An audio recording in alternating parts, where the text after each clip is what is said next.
جی کاشف بھائی، ایک سوال آیا ہے، وہ یہ کہ ہمارے پاس جو قرآن کی اتنی ساری تفاسیر موجود ہیں، اور اس کی وجوہات وہ یہ ہیں کہ لوگوں کو سمجھ نہیں آتا قرآن، اور عموماً یہ کہا جاتا ہے کہ جو قرآن کی زبان ہے اب وہ جو ہے وہ بولی نہیں جاتی ہے، وہ متروک ہو گئی ہے، وہ پرانی ہو گئی ہے، اور اب جدید زبان آ گئی ہے، تو زبان میں جو ہے وہ تبدیلی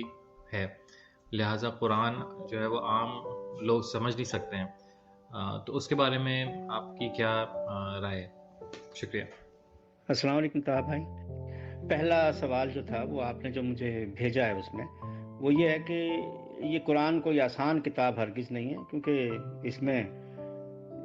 جو ہے اگر وہ آسان ہوتی تو اس کی اتنی کروڑوں اور ہزاروں تفسیریں نہیں ہوتی، اور اس کے اتنے تراجم اور اتنی اس کی مفہومات نہیں بنتے۔ یہ بات بالکل صحیح ہے۔ یہ جو اتنی ساری تفسیریں، یہ اتنے مفہوم اور اتنے تراجم جو ہیں، ان سب نے مل کے اس آسان سی کتاب قرآن کو جو ہے وہ اس کو ڈاؤٹ فل کر دیا ہے، شک و شبہ میں لوگ مبتلا ہو گئے، اس وجہ سے کہ بھائی آخر کیا وجہ ہے؟ کوئی کہہ رہا ہے کہ اس کا مطلب یہ ہے، کوئی کہہ رہا ہے اس کا مطلب یہ ہے، اور کسی نے آج آ کے یہ کہہ دیا نہیں جی اس کا مطلب یہ نہیں، یہ ہے۔ تو ہر ایک کی اپنی اپنی رائے، ہر ایک کی اپنی اپنی زبان، ہر ایک کی اپنی اپنی بات۔ تو واقعی ایک عام آدمی سے کیا سمجھے گا؟ کہ یار پھر تو کوئی مطلب ہی نہیں ہے اس چیز کا، یہ کیا ہوا؟ یہ عام آدمی کے فہم سے باہر ہو گئی بات، اور عام آدمی اس سے استفادہ نہیں حاصل کر سکتا۔ استفادہ کیا، وہ عام آدمی اس کو چھوڑ دے گا، وہ کہے گا مجھے سمجھ نہیں آ رہی، اور اس کا نیگیٹو ایفیکٹ پڑ رہا ہے۔ نیگیٹو ایفیکٹ جو ہے وہ اس کا وہ یہ پڑ رہا ہے کہ جو ہمارے تراجم جو ہیں وہ جا رہے ہیں دوسرے لوگوں کو، جو ان پہ ایمان نہیں رکھتے قرآن پہ، ان لوگوں کو جا رہے ہیں، وہ ظاہر ہے وہ قرآن کو اس کی اپنی زبان سے تھوڑی پڑھتے ہیں، عربی سے نہیں وہ پڑھتے، وہ قرآن کو جو ہے وہ تراجم سے دیکھتے ہیں، وہ تو ترجمہ دیکھتے ہیں، کیونکہ وہ اپنی کتابوں کا بھی وہ ترجمہ ہی دیکھتے ہیں، ترجمہ دیکھتے ہیں، اور اس کہتے ہیں اس میں یہ لکھا، تو وہ کہتے ہیں قرآن میں تمہارے یہ لکھا ہے، کہ قرآن میں یہ لکھا ہے، جہاں کسی کو دیکھو اور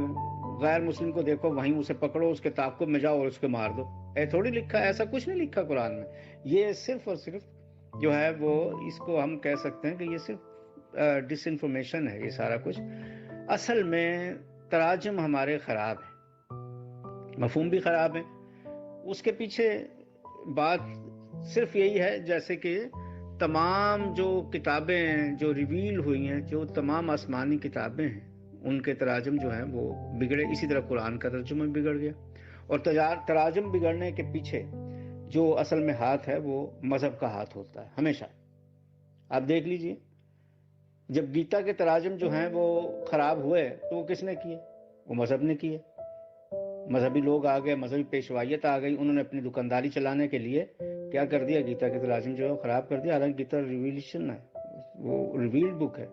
لیکن ان کے تراجم اس کے خراب کر دی ان لوگوں نے، اور اس کا نتیجہ کیا ہوا؟ اس کے نتیجے میں شرک و بت پرستی والا مذہب جو ہے وہ اس کی بنیاد رکھتی گئی، اور لوگ آج تک اس شرک اور بت پرستی سے نہیں نکلے، حالانکہ ایسا گیتا میں کچھ نہیں لکھا، میں نے خود پڑھی۔ اسی طرح آپ یہ دیکھ لیجئے، تورا ہے، تورات ہے، تورات میں بھی آپ یہ دیکھیں کہ ایسا کچھ نہیں آیا جو یہودی کر رہے ہیں، لیکن یہودیوں نے جو کہ اپنے آپ کو یہ کہتے ہیں کہ سب سے لاڈلی قوم ہے اللہ تعالیٰ کی، ان لوگوں نے کیا کیا؟ مذہب جب بنایا تو مذہب کے اپنے مقاصد ہوتے ہیں، مذہب زمین پہ اپنی دکانداری، اپنی جو ہے ایک اجارہ داری قائم کرتا ہے، اور لوگوں کو اپنے انڈر اور اپنے ماتحت چلانا چاہتا ہے۔ تو اللہ تعالیٰ جو ہے وہ کسی کو کسی کا محکوم نہیں کرنا چاہتے، چاہے کتاب کوئی بھی ہو، میسیج ایک ہے، بات ایک ہے۔ تو اس لحاظ سے ہوا یہ کہ مذہب نے اپنے قواعد کے مطابق لوگوں کو چلانے کے لیے ان کتابوں کے تراجم جو ہے وہ بدل دیے، اور تراجم میں مذہبی رسومات کے لے کے آ گئے۔ اسی طرح عیسائیت ہے، عیسائیت آئی، عیسائیت نے کیا کیا کہ بھئی ٹھیک ہے، انجیل تھی، انجیل کے جتنے تراجم تھے وہ سارے غلط کر دیے، وہ اس لیے کہ کلیسا کا ایکٹ آیا، کلیسا نے اپنے ایکٹ بنانا شروع کر دیا، جیسے یہ رولز اینڈ ریگولیشن ہوتے ہیں، فلاں ہاؤس آف پارلیمنٹ کا ایکٹ ہے، فلاں جو ہے وہ اسمبلی کا ایکٹ ہے، کلیسا نے اپنے ایکٹ بنانا شروع کر دیا، اس ایکٹ کے تحت ترجمہ وہی ایکسیپٹیبل ہوگا بائبل کا جو وہ لوگ کریں گے، کہ جس کی منظوری اپروول وہ لوگ دیں گے۔ تو لہٰذا ظاہر ہے کہ جب مذہب اپروول دے گا ترجمہ کرنے کی تو وہ مذہب کے ڈھانچے میں اس کا ترجمہ ہوگا. ترجمہ غلط ہو گیا.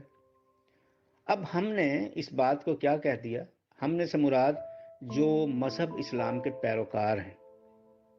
ان لوگوں نے یہ کہہ دیا وہ جی بائبل میں تو ترمیم ہو گئی, تورات میں ترمیم ہو گئی اور انجیل میں ترمیم ہو گئی, لیکن قرآن بچا ہوا, قرآن میں ترمیم نہیں ہوئی. قرآن کیسے بچا ہوا ہے؟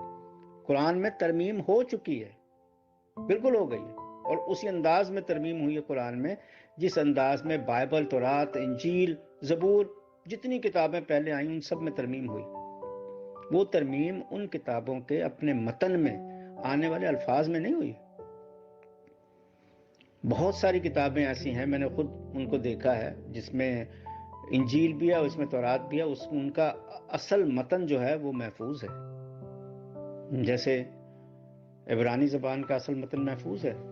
تورات کا, ٹھیک ہے سارا نہ صحیح, شکستہ صحیح, کچھ بھی صحیح, لیکن مل جاتا ہے اگر تلاش کریں تو. اسی طرح جو یونانی زبان میں, گریک میں لکھی گئی تھی انجیل, اس کا متن بھی جو ہے وہ محفوظ ہے, جتنا بھی ہے نہ صحیح پورا, یہ جتنا بھی محفوظ ہے وہ اصل متن جو ہے وہ دیکھا جا سکتا ہے, اس کو ری ٹرانسلیٹ کیا جا سکتا ہے, تو وہاں سے بات باہر نکل کے آ سکتی ہے. لیکن کیونکہ ایکٹ بن گیا کلیسا کا, وہ تو ٹرانسلیٹ نہیں کریں گے, لیکن ہم خود کر سکتے ہیں اس کو, اس میں کیا ایسی بات ہے. ہوا کیا کہ قرآن کے ساتھ انہوں نے وہی دیکھا دیکھی کام کیا, کیونکہ وہ انہی مذاہب کی دیکھا دیکھی انہوں نے مذہب اسلام بنایا, جو کہ تقریباً 900 عیسوی کے قریب بنا, 850 عیسوی یعنی 8ویں عیسوی کے وسط کے بعد سے شروع ہوا یہ کام, اور 9ویں عیسوی تک یہ مذہب اسلام کی بنیادیں جو ہیں وہ ڈالی گئیں اور وہ مذہب اسلام بنا. مذہب کو ایک کتاب چاہیے تھی اور ایک شخصیت چاہیے تھی جس کے گرد مذہب چلایا جاتا, تو وہ شخصیت انہوں نے وہ نبی کی بنا لی, اور قرآن جو ہے وہ اپنی مذہب کی کتاب بنا لیا. بین ہی جیسے عیسائیت چل رہی تھی اور اس سے پہلے یہودیت چل رہی تھی, ویسے اس کو بھی کر دیا. اور مذہب اسلام میں وہ تمام وہ لوگوں نے جو بھی چیزیں ممنوع تھیں, جو قرآن میں منع کر دی گئی تھیں, اور جو شرک و بت پرستی جو ہے جس کو ختم کر دیا گیا تھا, وہ انہوں نے دوبارہ اس میں شامل کر لی. اور یہ امیر معاویہ کا دور تھا, امیر معاویہ کا نہیں, اموی دور تھا. امیر معاویہ کے بس یہ سمجھ لیجئے فوراً بعد, لیکن سلسلہ اصل میں حضرت عمر رضی اللہ تعالیٰ عنہ سے ہی شروع ہو گیا تھا, لیکن بہرحال وہ بڑھتے بڑھتے اموی دور میں یہ بات جا کے بات پہنچی. تو وہاں جا کے یہ ساری گڑبڑ ہوئی, اور قرآن کو انہوں نے قرآن میں ایسے ترمیم کی کہ قرآن کے تراجم بھی انہوں نے غلط کر دیے. اب اسے ترمیم نہیں کہیں گے تو کیا کہیں گے کہ قرآن میں لکھا تو کچھ ہے, میں پڑھتا ہوں, آپ پڑھتے ہیں, کوئی پڑھتا ہے تو وہ تو ترجمہ پڑھتا ہے, وہ ترجمے میں کچھ اور لکھا, تو اسی کو تو ترمیم کہتے ہیں. قرآن میں ترمیم ہو گئی, لیکن اس بات کی یہ اس حد تک جو ہے وہ تسلی ہے کہ قرآن کا اصل متن جو ہے محفوظ ہے. جیسے میں نے کہا دیگر بھی بہت سی کتابوں کا متن محفوظ ہے, تو قرآن کا اصل متن محفوظ ہے. اور اب ہم جب اس اصل متن میں جب ہم دیکھتے ہیں قرآن کو, جو عربی زبان کا متن ہے, تو وہاں ہمیں دکھائی دیتی ہیں چیزیں کہ ہاں بھائی یہ